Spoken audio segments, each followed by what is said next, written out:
반갑습니다. 송주준입니다. 오늘은 굉장히 좀 근원적인 질문을 해보려고 하는데요. 우리가 매일같이 살아가고 있지 않습니까? 지금 이 순간에도 영상을 보시는 분들도 살고 있고요.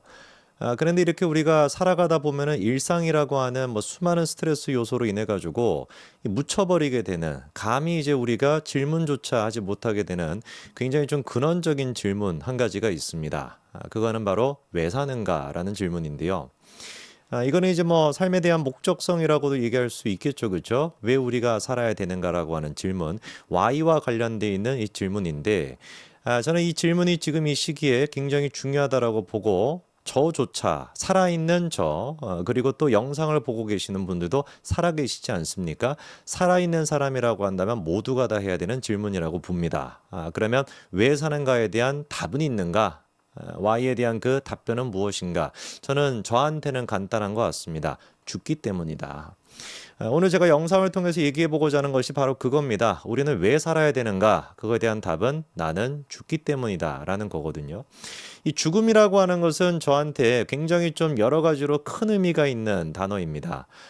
그리고 이제 모든 사람들은 죽죠. 지금 영상을 보시는 분들도 결국엔 다 죽습니다. 저 또한 마찬가지로 죽습니다. 그러나 이 죽음이라고 하는 것은 너무나 미래의 일이고 너무나 멀리 있는 순간이고 감히 나한테 닥치지 않을 것 같은 그런 문제처럼 여겨지다 보니까 사실 우리가 죽음에 대해 가지고 공포를 느끼는 사람들은 거의 없습니다. 오히려 공포를 느끼게 되는 시기는 결국에는 죽음이 우리 앞에 맞닥뜨렸을 때, 현실에 왔었을 때만, 그때만 찾아오게 되는 것이지 일상을 사는 사람들한테는 죽음이 그렇게 의미가 없죠. 그러나 모든 이제 죽음을 앞두고 있는 사람들이 공통되게 하는 얘기가 뭡니까? 죽음이 가까워 왔었을 때 살아있는 것에 의미를 찾았다라는 거 아닙니까? 그럴 수밖에 없죠. 죽음이 있어야 삶이 있는 것이고 삶이 있기 위해서는 죽음이 있어야 되기 때문에 삶이 무엇인가, 왜 살아야 되는가라고 하는 질문에 대한 답도 필연적으로 죽음과 연결이 되어 있을 수밖에 없습니다. 죽음이라고 하는 것은 삶이 끝이 나는 것이죠. 죽음이 없다라고 한다면 삶에는 의미가 있을 수가 없습니다. 무한대로 사는 삶에는 의미가 존재하지 않죠. 죽음이라는 것이 있기 때문에 살아있는 순간에 의미가 생기는 것이고 죽음이라는 것이 있기 때문에 삶의 의미가 만들어지는 거거든요. 저는 이런 맥락 속에서 한때 이제 유행을 했었던 이른바 이제 그 자기계발서들 있지 않습니까? 그것들을 굉장히 저는 혐오합니다. 왜냐하면 자기계발서 같은 경우는 Y에 대한 질문을 하는 것이 아니에요. 너 왜 사냐? 너는 왜 살아야 되는가? 이거에 대한 질문을 하지를 않습니다. 그 사람들이 알려주는 거는 How에 대한 얘기죠. 어떻게 살아라 라고 하는 걸 알려주는 거 아닙니까? 저는 그거는 굉장히 권위주의적인 것이고 굉장히 폭력적인 거라고 봐요. 저는 그 사람과 달라요.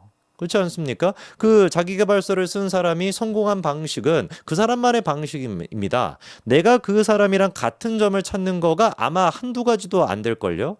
오히려 압도적으로 거의 뭐 무한에 가까울 정도로 수만 가지 요소가 그 사람과 나랑 다르지 않겠습니까? 지금 영상을 보시는 분들이랑 저랑도 달라요. 제가 뭐 여러분들을 만나본 적이 있습니까? 여러분들이 뭐 10년을 살았거나 20년, 30년, 40년, 50년, 60년 그 이상을 사셨든지 간에 저를 만나본 적도 없지 않습니까? 제가 그런데 감히 뭐라고 여러분들한테 어떻게 사십시오라고 하는 얘기를 어떻게 할 수 있겠습니까? 방법론에 대한 얘기는 제가 얘기할 수 있는 게 아니에요. 그거는 제가 감히 할 수 있는 게 아닙니다. 놀랍게도 그런데 너무나도 많은 사람들한테 그 how를 얘기를 해요. 이렇게 살으래요. 이런 식의 방식으로 살으래. 아침에 뭐 몇 시에 일어나야 되고 뭐 저녁에 몇 시에 자야 되고 뭐 뭘 해야 되고 뭐 어떻게 사고를 해야 되고 사고하는 방식까지도 how로서 묶어가지고 알려줍니다. 근데 뭐 그게 막 철저하게 무슨 뭐 이타심에 기초해가지고 그렇게 하면 또 모르겠는데 지들 나름대로의 방식을 알려주고 또 돈을 받아 먹어. 미친놈들이. 이게 제정신입니까? 저는 아마 그런 얘기를 듣고 계시는 분들도 마음 한켠에서는 알고 계실 거라고 저는 믿거든요. 저거는 저 사람의 얘기야. 나랑은 다른 얘기야. 라고 하는 거를 분명히 느끼고 계실 거라고 믿습니다. 왜? 여러분들도 존재하는 존재자이기 때문에. 다만 그 존재자가 죽음이라고 하는 거를 지금 이 순간에 현현시키기까지는 너무나 많은 용기와 노력이 필요하다 보니까 그게 하기 싫은 거죠. 그러다 보니까 그냥 그런 사람들의 얘기를 듣고서 안주하는 거 아니겠습니까? 정신승리를 그냥 그냥 하는 것이죠. 아, 그래 뭐 저렇게 살면 나도 잘 살 수 있겠지. 그런데 그거는 본질적인 얘기가 아니다 보니까 결코 여러분들의 삶을 바꿀 수가 없어요. 암만 그래가지고 자기계발서의 하우를 얘기하는 얘기를 갖다가 100번이고 1000번이고 10,000번이고 듣는지 간에 여러분들의 인생이 바뀌겠습니까? 제 인생이 바뀌겠습니까? 바뀌지가 않습니다. 우리의 인생을 바꿀 수 있는 유일한 질문은 딱 한 가지밖에 없는 거예요. 나는 왜 살아야 되는가? 이 질문은 모두가 다 실존적으로 다른 생활 속을 우리가 살아가고 있다라고 할지라도 존재자로서는 다 우리가 똑같은 인간 아니겠습니까? 존재자로서 인간이라고 한다면 모두가 다 해야 되는 질문. 나는 왜 존재해야 되는가? 나는 왜 살아야 되는가? 이거는 아무리 여러분들이 저를 평생 동안 안 만나봤다라고 해도, 제가 여러분들이 누군지도 모른다라고 해도 저조차도 마찬가지로 제가 누군지 잘 모르지 않습니까? 사람은 원래 자기도 잘 누군지 모릅니다. 자기 스스로에 대해서도. 그렇다라고 해도 존재하는 인간이라고 한다면 모두가 해야 되는 질문이 바로 뭡니까? 나는 왜 살아야 되는가라는 질문입니다. 그리고 그거에 대한 답은 정해져 있다니까요. 죽기 때문에.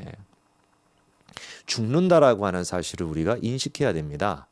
내일이라도 죽을 수 있고 내일 모레라도 죽을 수 있고 1년 뒤에도 죽을 수 있고 언제 죽을 수 있을지 모르지만 나는 정말로 죽는다라고 하는 사실을 아주 적극적으로 지금 이 순간에 그거를 끄집어내야 됩니다. 저는 개인적으로 좋아하는 철학가가 여러 사람이 있습니다만 하이데거를 특히나 좋아하는데, 이 존재와 시간이라고 하는 정말 읽기 힘든 그 책에서 하이데거가 강조하는 게 바로 이 죽음에 대한 의지거든요. 많은 사람들은, 압도적 다수는 어떻게 살아갑니까? 죽음이 자기한테 찾아오지 않을 것처럼 살아가요. 그러나 존재자만큼은 뭐가 가능하다? 먼 미래에 있는 죽음, 다가오지 않을 것 같은 저 죽음, 언제 나한테 닥칠 거라고 상상도 할 수 없는 그 죽음을 갖다가 나한테 닥칠 거야, 나한테 분명히 죽음이 찾아올 거야 라고 인식하는 수준을 넘어가지고 지금 바로 이 순간에 생생하게 벌어지는 것처럼 현현시킬 수 있는 그 마음의 의지, 그게 바로 뭐다? 존재자가 될 수 있는 조건이라는 겁니다. 이거를 갖다가 이제 우리가 뭐라고 합니까? 죽음에 대해 가지고 미리 달려가 보는 것이다 라고 하이데거는 표현합니다. 나는 현재 지금 이 순간에 살아있지만 언제 닥칠지도 모르는, 완전히 그냥 불확실성 그 자체라고 할 수 있는 죽음에 대해 가지고 미리 달려가 보는 거예요. 죽음을 향해 가지고 내달려 보는 겁니다. 그렇게 했었을 때 존재가 바로 뭐가 가능하다라는 거예요? 비본래적인 존재에서 바로 본래적인 존재로 넘어갈 수가 있다라는 것이죠. 그렇게 삶의 의미가 찾아지게 되는 겁니다. How라고 하는 거는 어떻게 살아야 되는가라고 하는 질문은 우리도 잘 못해요. 나도 내일 어떻게 살아야 될지 어떻게 알겠습니까? 잘 몰라요. 하물며 나랑 다른 사람이 나한테 어떻게 How를 알려줄 수가 있겠냐고요. 우리가 끊임없이 머릿속에서 계속 질문해야 되는 건, 나는 왜 사는가? 나는 이 순간, 오늘도 마찬가지로 일어나가지고 오늘 이 순간도 살고 있는데 나는 왜 도대체 살아야만 하는가? 그거에 대한 답은 뭐라고요? 내일이라도 죽을 수 있기 때문에. 그 죽음을 인지했었을 때 살아있는 순간에 의미가 생기고요. 살아있는 순간에 의미가 생겼을 때 How는 자동적으로 풀리게 됩니다.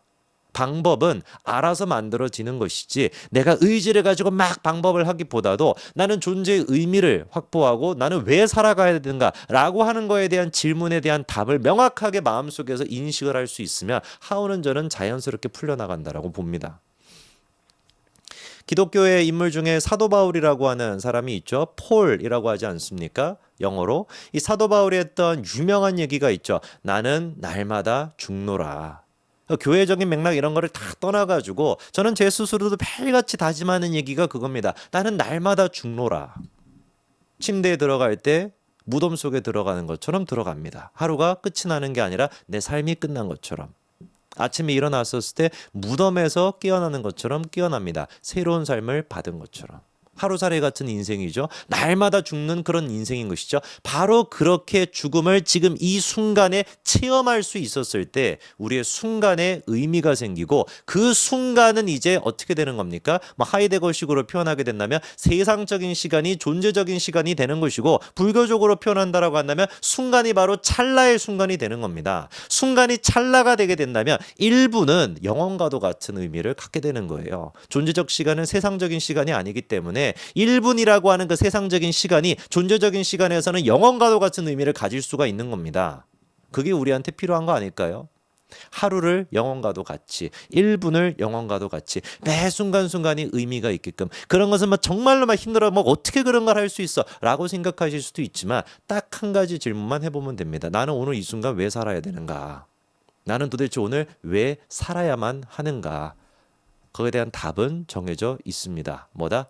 죽음이 다가오고 있기 때문에 나는 죽기 때문에 뭐 제가 여러분들한테 감히 무슨 뭐 영상을 보고 계시는 분들한테 어떻게 살아라 저렇게 살아라 이런 얘기 저는 못합니다. 하우에 대한 얘기는 저는 결코 할 수 없습니다. 그러나 똑같은 인간으로서 사고하고 존재하고 철학하는 인간으로서 저는 똑같이 여러분들한테 이 얘기는 하실 수 있을 것 같아요. 할 수 있을 것 같아요.